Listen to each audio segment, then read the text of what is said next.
Everyone loves hearing a good story.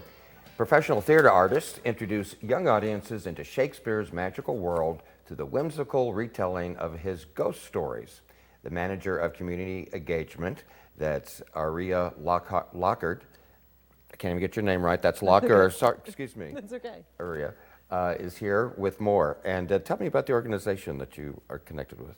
Well, it is the St. Louis Public Library, and we are the primary library resource in the city of St. Louis, and we do a lot of different kinds of programming, and part of our children's programming that we've just launched is this new Storytime Theater project. And it is new, right?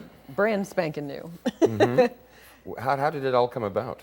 Well, last year we did an exhibit in our central library called We Are Shakespeare, and as part of that exhibit we did a My First Shakespeare storytelling program called Baby Bard, and we did a retelling of The Tempest for very young audiences. Birth to about age 10 was the target, and it was just incredibly successful, and people really loved it. They came out to see it, they wanted more of it, and so we're giving it to them. So why do you focus on Shakespeare for this particular organization? Why Shakespeare? Well, there's several reasons. Number one, it's a big passion of mine. I love Shakespeare. Number two, when Shakespeare gets introduced to kids, a lot of times it can be very difficult and it can be very challenging because Shakespeare is not literature. It is theater. It is a play. And kids, it's been a little long for me to remember. Kids don't read Shakespeare in school, do they? They do once they get into high school. There's usually about 4 plays that they're reading at a high school level, but they don't get exposed to it always when they're younger. So the goal of doing a Shakespeare piece for this is to expose kids to Shakespeare early in a way that is really positive and really fun and gets them excited about it. Because it might be a little challenge because, you know, Shakespeare does not speak the way that the kids probably speak, right? So it's sort of a foreign language to them almost. Almost, and there's excellent opportunity in that because there is a word gap for kids. Kids who grow up with lower incomes often hear 30 million fewer words by the time they are 3 years old. Now you need to repeat that. Kids from lower income families get about 30 million fewer words spoken to them by the time they are 3 years old. And what kind of effect does that have on a person as they grow?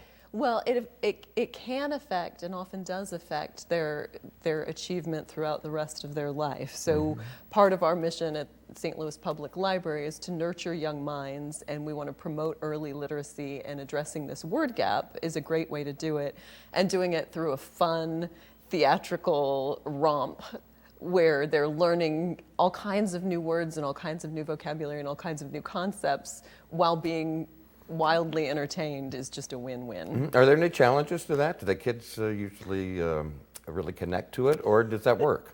The kids really connect to it. The biggest challenge is adults saying, well, can they understand that? Yes, they absolutely can, and they do. And it's very interactive, it's very fun, it's very whimsical. We've got a lot of slapstick, so they really love it. You know, we always hear these days the kids don't read like they used to, like in our day, you know? But that's true, isn't it? Kids read differently now because they read a lot more texts and sound bites and tiny little messages. That's not reading. But yeah, so promoting a larger concept of literacy early on is a really good thing. Mm-hmm. And how long are these programs? I mean, are these one event? Is the storytelling a one-night event or what? No, we have about 15 different chances to see MacTragedy, which is the first one in our series, which is the Shakespearean one. And then in the month of November and beginning of December, we'll have The Elves and the Shoemaker, which is a classic feel-good story about I don't know about that one at all. Being kind to strangers. Yeah, so it's a classic fairy tale, and it's all about, you know, being kind to strangers and trying to understand people who are different from you, which I think society as a whole could take a pause and really listen to. Yeah, let me think about that for a minute. You're right. We'll let our audience think about it for a second. We'll come back and talk more what's happening. Stay with us here at STL Live, and you'll hear more about the St. Louis Public Library's Storytime Theater right after this.